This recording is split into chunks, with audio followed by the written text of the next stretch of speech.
Welcome back. As we follow the three Vermont state leaders who found themselves in hot water over the last month from accusations of DUIs and being intoxicated at work, we spoke with the founder and CEO of Vermont PR company Juniper about crisis public relations in a situation like this. Good morning. This morning we're joined by Nicole Junis-Ravlin, the founder and CEO of Juniper. Thanks so much for being with us. Thanks for having me. So from a crisis PR perspective, what's your take on these three cases involving the state leaders right now? It's a challenging position that they're putting themselves in, and not anyone among us has had decisions that we've made that haven't had implications that have impacted our life negatively. And so it's an interesting place to be where you are now faced with erosion of trust from the public. So coming back from that they're in a tough spot. What would your advice be to one of them?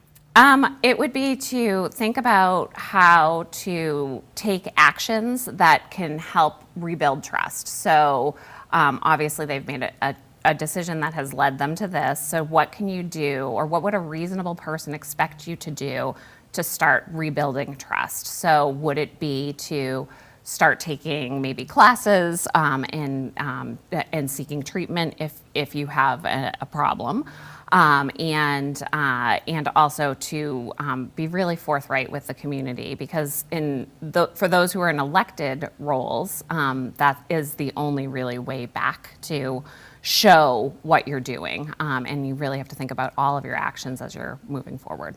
We've seen politicians take different routes facing controversy like this. Is there a right way to go about kind of healing your image with the public? Yeah, it's really about transparency and making sure that you're regularly updating people in reasonable ways, right? Especially when it comes to your own health, and there's privacy around that should be respected by the community.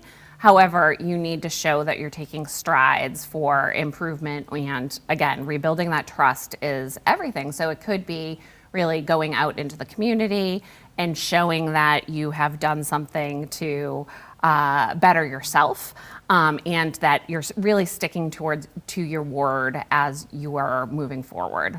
And a lot of people aren't familiar with crisis PR in general.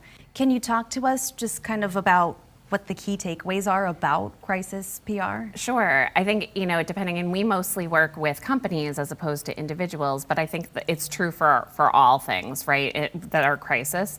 And I would say you need to act quickly, because the longer you wait, the more damage is done to your reputation of you as a person or a brand. You really need to think about what a reasonable person would expect you to do. So we see it a lot of times now, especially with social media, things can take on a life of their own. Not everybody on social media is thinking in a reasonable way for that individual, and people can really ask too much of one person and how they might need to repair their own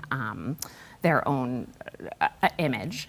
And then really, what are the things that you need to come out and say and then do? You need to be able to point to what you're doing to show and rebuild that trust and confidence. And that's a good point with social media. In that regard, how has it changed crisis PR just with all the technology that we have? Yeah, it's been wild, and I've been practicing for 30 years, and one of the things that we've seen is things very quickly build a head of steam and take on a life of their own, and you have to be able to react quickly to kind of put a stop to any damage that can come out and make sure that you're putting facts out there.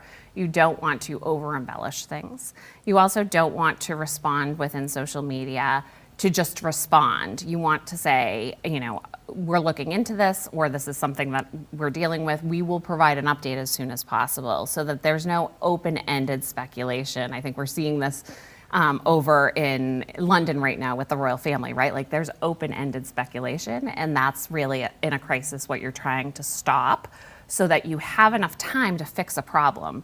Nobody expects you to fix something instantaneously, but it's that follow-up, and social media sometimes makes us forget that that's a possibility, that you could take a breath, but you have to be accountable for the actions that you're taking throughout that time period. Because you brought up the royal family and everything happening now, timing, just like you said, is everything.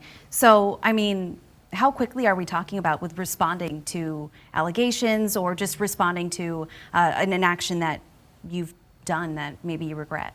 Yeah, and I think you have to do it as quickly as you possibly can. And so if it's something like there is a medical issue, which is what I think we're dealing with the 3 individuals in Vermont and the substance issues, that is going to take a little bit more time. But issuing an apology, if you are indeed apologetic about it, and making sure that you say you'll follow up on what you're doing to right the course right away. But you don't have to have the answer to what you're doing right away. So if we go back to the royal family, it is like, okay, there's an image out there that got killed by the AP. They should put out the actual image, or they should issue a statement beyond what they've done so far to say, we will send out the picture, or what are we going to do to keep that trust with the public. Do you think that the palace has made a mistake in that sense? Yes, for sure. Yeah. I mean, I think that's a very different organization, and the firm is very much. They manage crisis in kind of a duck and cover way usually. So that's not usually their practice. But I think because we've advanced in social media and how quickly information spreads, that they need to probably retool what they're doing. And really issuing the picture with no edits is what I would consider a reasonable move and fairly simple to do. Yeah, lots of eyes on that for sure. Oh, for sure. All right, Nicole, thank you so much for being with us this morning. Thank you so much, Lauren.